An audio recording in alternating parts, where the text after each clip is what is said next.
350 miles per hour. That was the speed of British victory in the sky. But on the ground, the speed of death was 0. It wasn't just a casualty of war. It was a mathematical insult. How did an empire capable of engineering the Spitfire, a masterpiece of aerodynamic fury, fail to master the simple physics of a rubber tube just 10 feet below? Why did a medical system built to triage thousands surrender to a quiet 10-mile ambulance ride? £1 billion of military logistics defeated by a simple drop in pressure. But the cameras missed the truth. They focused on the generals in their stiff wool uniforms. They missed the woman standing in the dust, wearing a silk evening gown. The only warning came from Gertrude Lawrence, a singer the War Office laughed at. Why did the establishment ignore the only tactic that could save their dying men? The answer wasn't in the classified vaults, but in the hands of a woman they thought was only good for a song. October 14th, 1940, London. The city does not sleep, it waits. The air in the West End is thick with a specific industrial perfume, a mixture of wet plaster, pulverized brick, and the acrid, metallic scent of cordite. The all-clear siren wails across the rooftops, a long, flat note that signals not safety, but merely the end of the immediate thunder. Gertrude Lawrence walks through the aftermath. Tonight, the theaters are dark. There is no applause, only the crunch of shattered glass under the soles of her shoes. She is a legend of the stage, a woman whose voice has charmed Broadway and the West End. But tonight, she is stripping away the costume. She is volunteering. She moves through the shattered geography of a city trying to breathe, stepping over fire hoses that pulse like veins in the street. The War Office calls this maintaining morale. They want her to smile, to wave, to remind the public that the British spirit is unbreakable.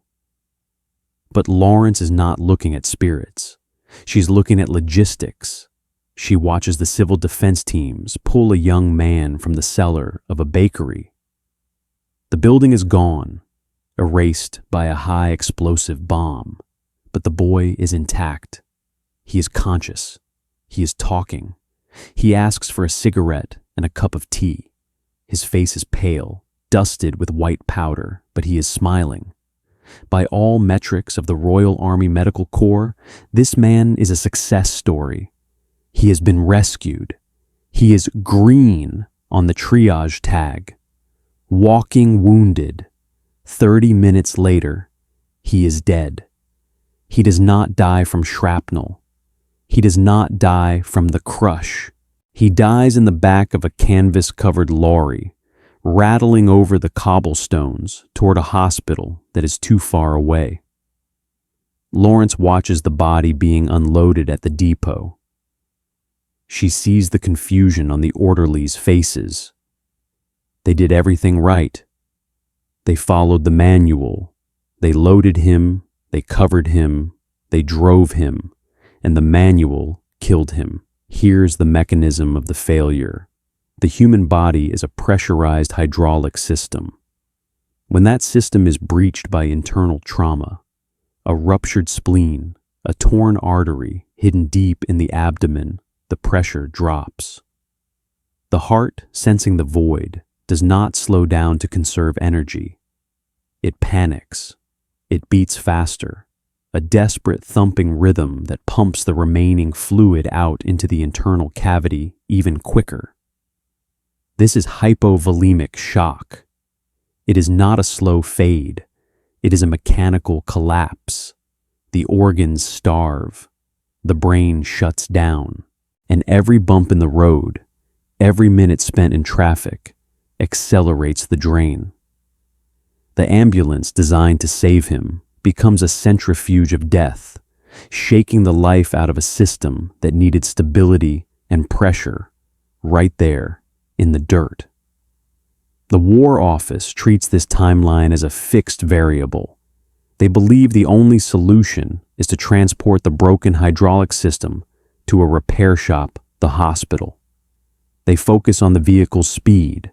They measure success in miles per hour. Lawrence, however, does not see a medical problem. She sees a production failure. In the theater, the show relies on flow. If a prop is missing, you do not stop the play to fetch it from a warehouse across town. You bring the warehouse to the wings.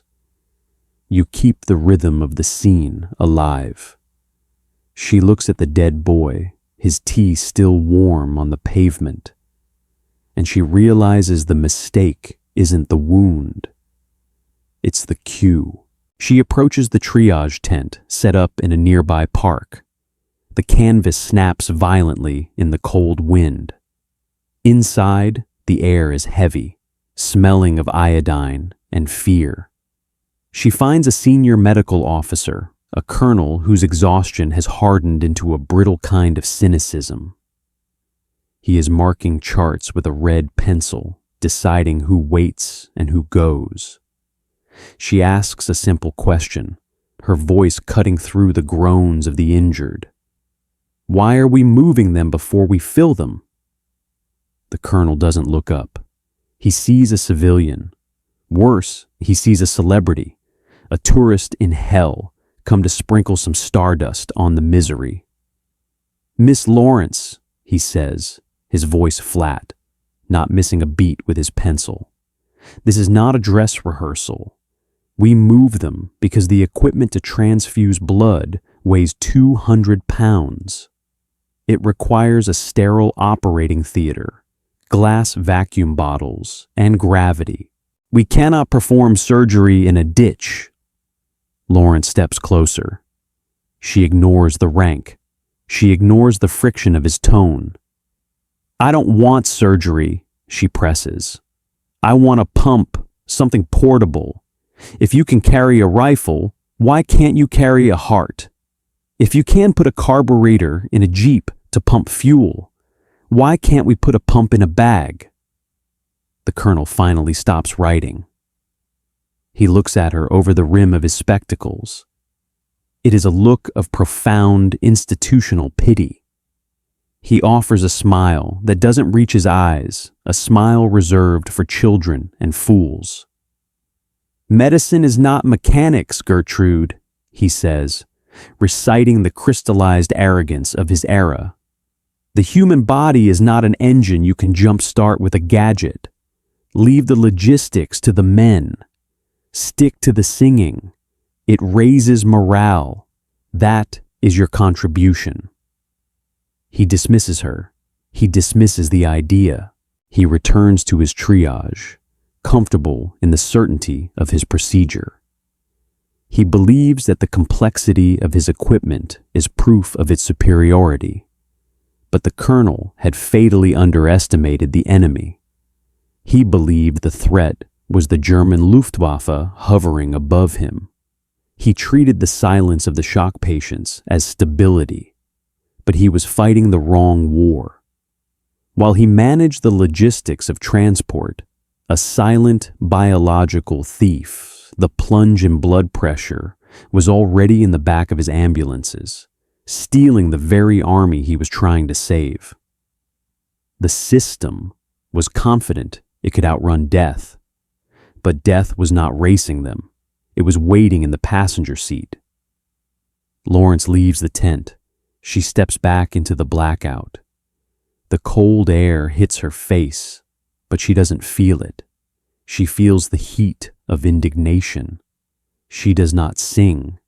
She does not raise morale. She looks at her hands. They are manicured, soft, accustomed to holding bouquets of roses. They are not the hands of a surgeon, but they are the hands of a maker. She knows that behind the velvet curtain, the magic is created by pulleys, levers, and counterweights. Simple machines that lift heavy worlds. She realizes then that the experts are paralyzed by their own handbook. They see the problem as medical requiring doctors, sterile fields, and electricity. Lawrence sees it as plumbing. The footlights fade into the darkness of the ditch. The performance is over. The rehearsal for something far more dangerous is about to begin. March the 12th, 1942. A secluded workshop near the English coast. The location is not listed in the official War Office directory. It is not a sterile laboratory with white tiles and hushed voices. It smells of machine oil, sawdust, and the hot ozone of welding torches. This is the backstage of the war effort. Gertrude Lawrence is not wearing silk tonight. She is wearing overalls. She is surrounded not by surgeons, but by engineers, men who build sets, men who rig lights, men who understand that the show must go on no matter what breaks. They are looking at a blueprint that would terrify a traditional doctor. The medical corps operates on the principle of do no harm. This caution makes them slow. Lawrence operates on the principle of the curtain is rising. This makes her urgent. She knows that a soldier bleeding out on a beach in France does not have the luxury of a gentle, gravity-fed IV drip. Here is the black box of the problem they are solving. The standard British transfusion kit is a glass bottle. To work, it must be hung high above the patient, allowing gravity to slowly pull the plasma down into the vein. It is a passive system. It requires a stand, a calm environment, and time. But war is kinetic. On the battlefield, there are no IV stands. There is no up or down when you are lying in a crater under mortar fire. And gravity is a weak force. It takes 20 minutes to drain a pint of blood into a collapsed vein. The soldier does not have 20 minutes. The soldier has 3. Lawrence realizes that relying on gravity is a fatal error. The heart is a pump. Therefore, the solution must be a pump. You cannot wait for the blood to fall. You must force it. She works with the engineers to repurpose a piece of industrial technology. They look at the mechanics of a stage winch, a device designed to haul heavy scenery violently fast. They shrink it down. They create a small hand-cranked device. It fits in a satchel. The mechanic of the device is brutally simple. It uses a roller to squeeze a rubber tube, pushing the blood forward like toothpaste from a tube. It ignores gravity. It ignores atmospheric pressure. It creates its own rhythm. You hook it up, you turn the crank, and you drive life into the body at high velocity. They call it a rotary pump. It turns a 20-minute wait into a 2-minute rescue. But invention is only the first act. The true antagonist is not the German army. It is the British bureaucracy. Lawrence takes the prototype to London. She secures a meeting with a panel of senior military surgeons. These are men who have spent their careers studying the delicate art of physiology. They view the body as a temple. Lawrence views it as a failing engine. She places the device on the mahogany table. It looks crude. It looks industrial. "This is dangerous," one general states, recoiling from the machine.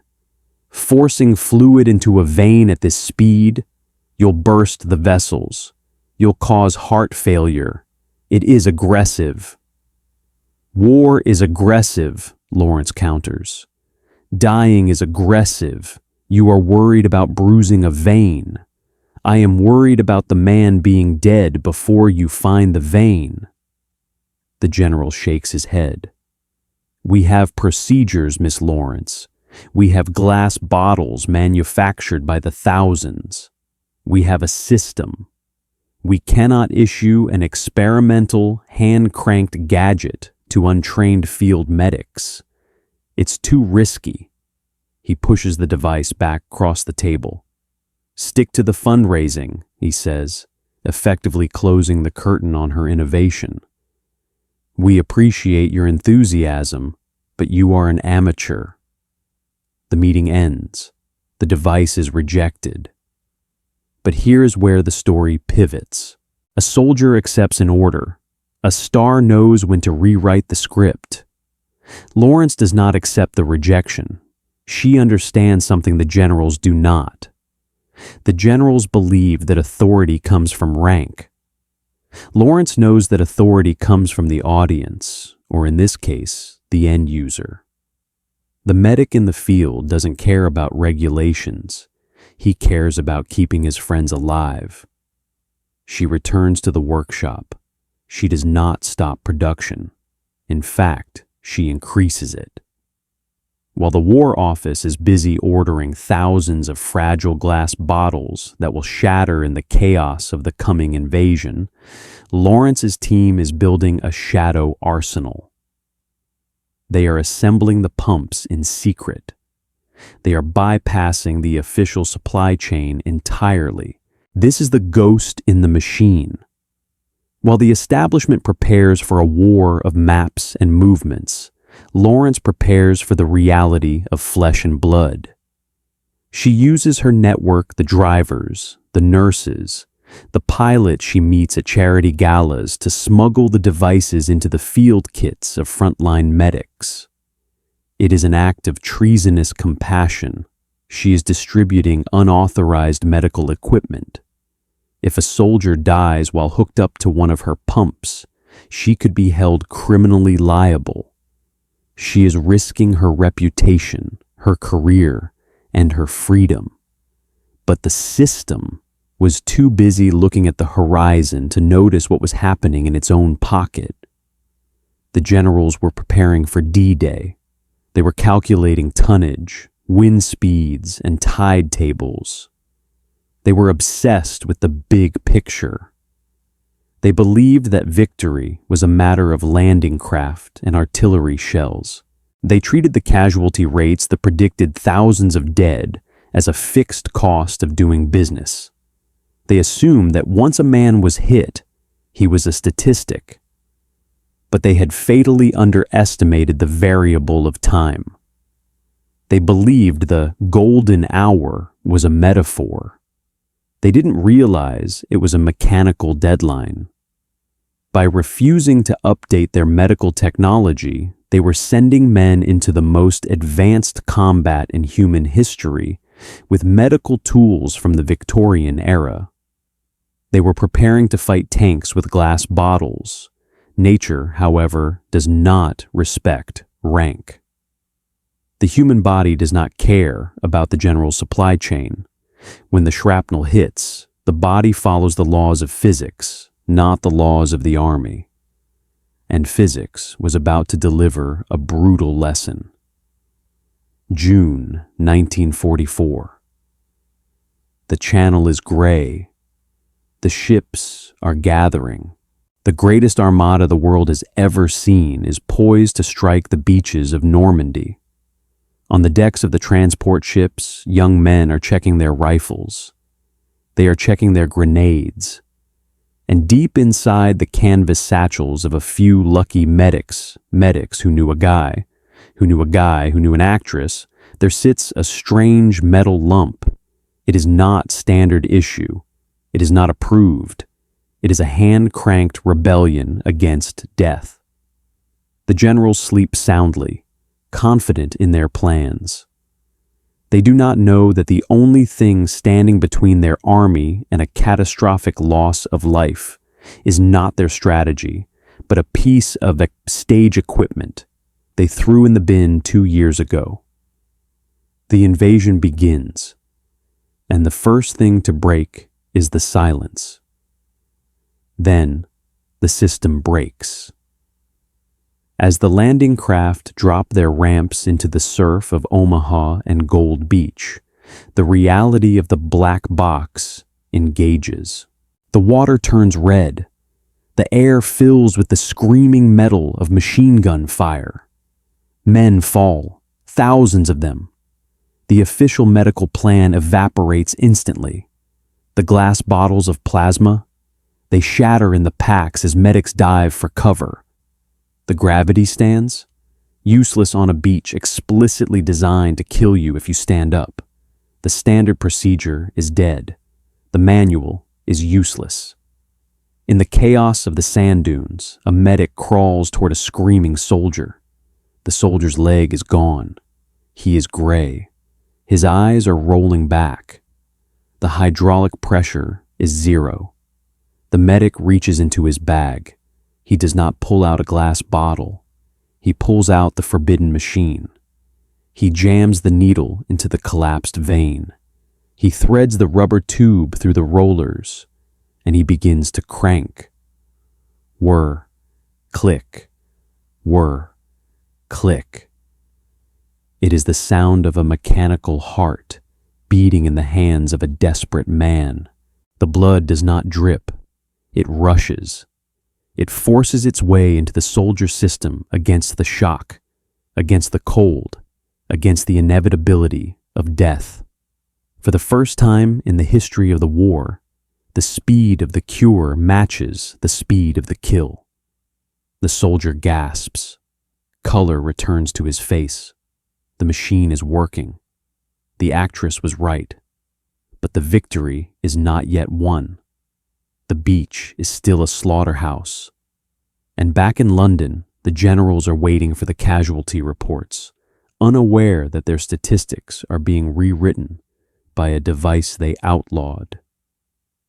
The curtain has risen on the final act, and the script is being written in blood. The siren screams again. It is not a drill. It is not a test. The red screen pulses with a new number. Not one missile, but 5. The room freezes.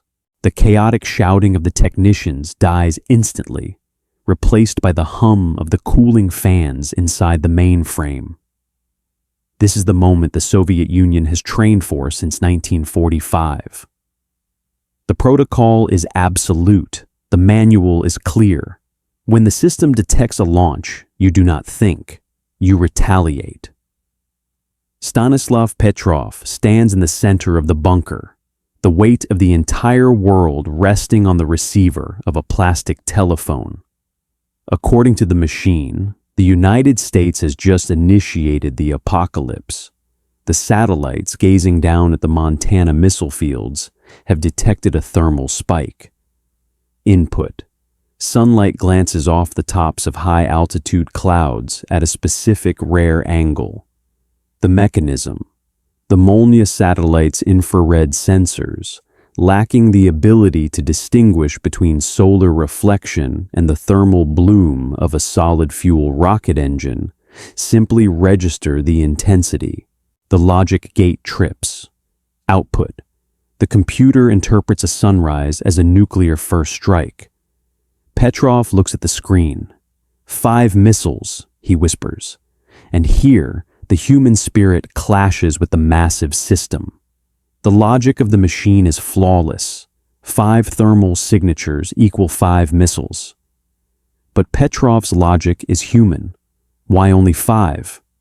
If the Americans were going to end the world, they wouldn't send a scouting party.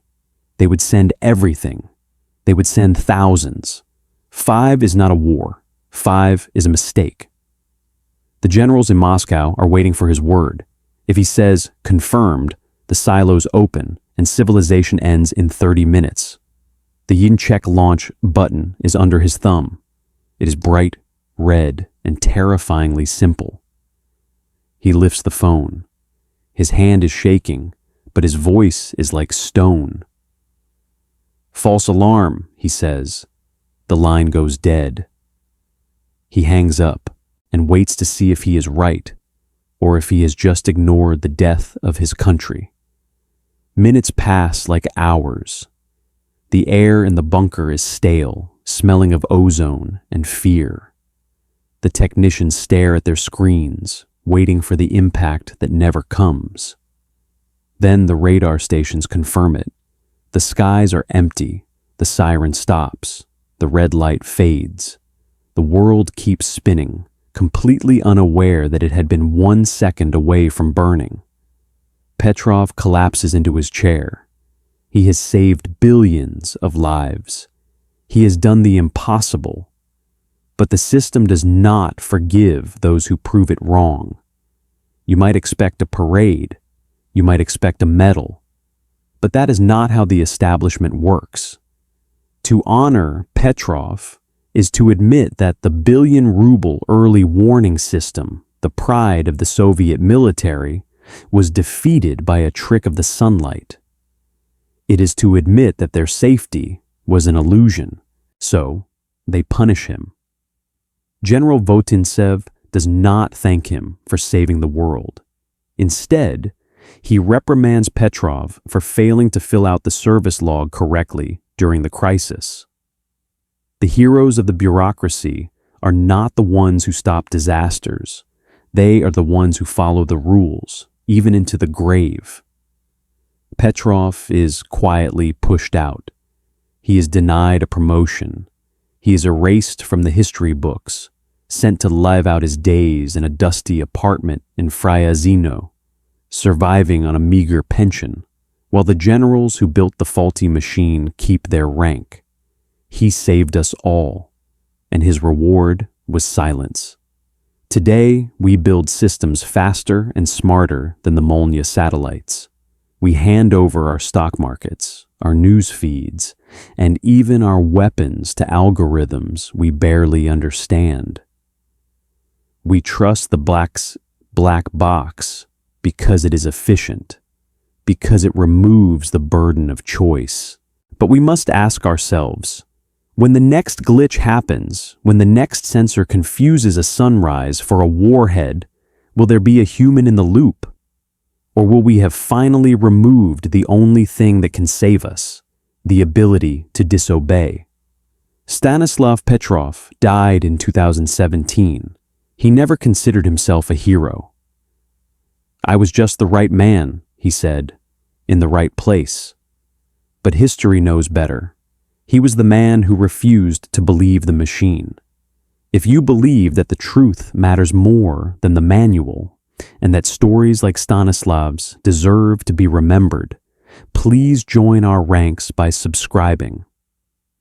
We have synthesized this narrative from reputable historical archives and verified sources. However, the fog of war often extends to the history books. If you spot any inaccuracies or have additional details to share, please correct us in the comments. We strive for the absolute truth, and your knowledge helps us get there. Thank you for keeping history alive.